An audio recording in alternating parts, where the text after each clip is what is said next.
السلام علیکم بھائیوں اور بہنوں۔ اللہ کی حمد و ثنا اور درود و سلام ہو نبی کریم صلی اللہ علیہ وسلم اور ان کے پاکیزہ اور متبرک صحابہ کرام رضی اللہ عنہم پر اور قیامت تک ان کے تمام پیروکاروں پر۔ اس ویڈیو میں ہم حضرت خالد بن الولید کا مختصر واقعہ پیش کر رہے ہیں۔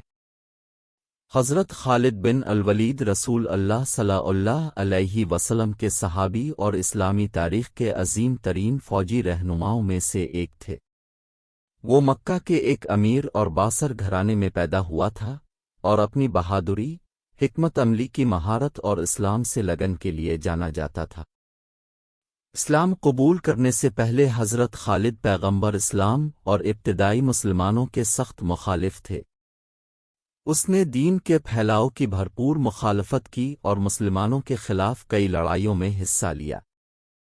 تاہم جب مسلمانوں اور مکہ والوں کے درمیان حدیبیہ کا معاہدہ ہوا تو حضرت خالد نے دل بدل کر اسلام قبول کر لیا۔ وہ پیغمبر اسلام کے سب سے نمایاں اور قابل احترام صحابہ میں سے ایک بن گئے۔ انہوں نے اسلام کے پیغام کو پھیلانے کے لیے بہت سی لڑائیوں اور مہمات میں حصہ لیا۔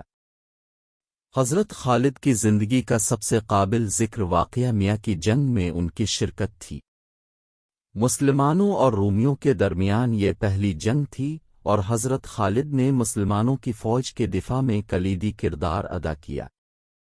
ایک بہت بڑے اور بہتر ہتھیاروں سے لیس دشمن کا سامنا کرنے کے باوجود حضرت خالد کی حکمت عملی اور بہادری نے مسلمانوں کو رومیوں کے خلاف فتح حاصل کرنے میں مدد کی۔ حضرت خالد کی زندگی کا ایک اور اہم واقعہ جنگ حنین تھا۔ یہ جنگ فتح مکہ کے بعد ہوئی اور مسلمانوں کو عرب قبائل کی ایک بڑی قوت کا سامنا کرنا پڑا جو اسلام کے پھیلاؤ کی مخالفت کرتے تھے۔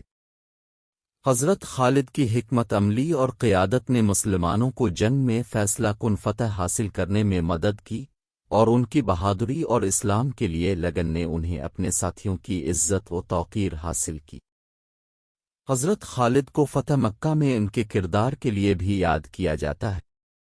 اس نے مکہ کی فوج کو شکست دینے میں کلیدی کردار ادا کیا اور اس کی حکمت عملی اور بہادری نے مسلمانوں کو فیصلہ کن فتح حاصل کرنے میں مدد کی۔